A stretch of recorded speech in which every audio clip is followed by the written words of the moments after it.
nhảy tăng liêm có ai chả ý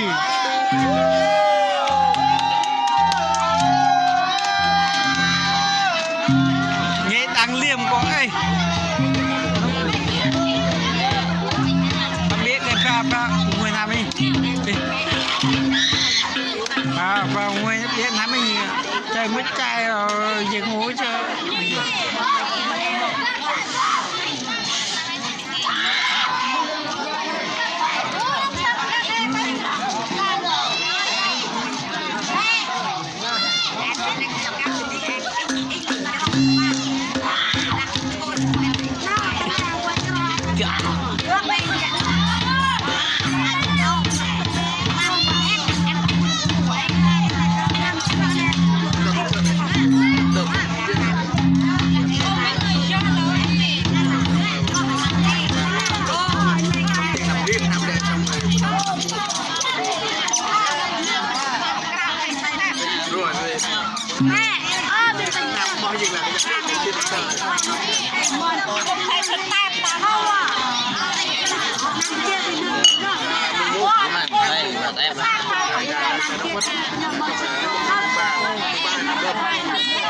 Quảng ơi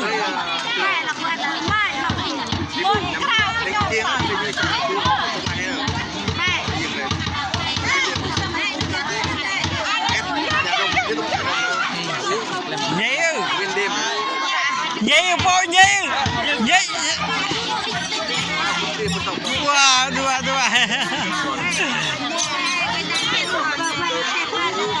Quảng ơi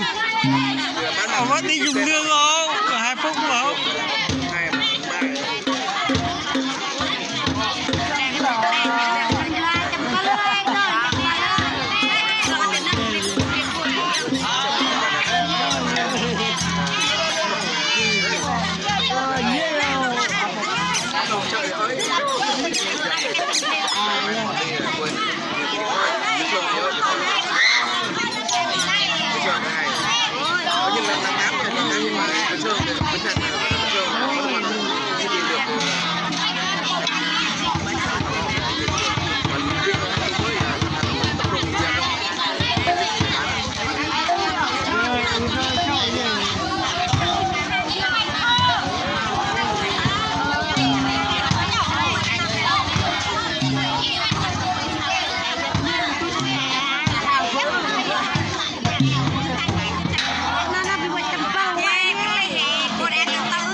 Rồi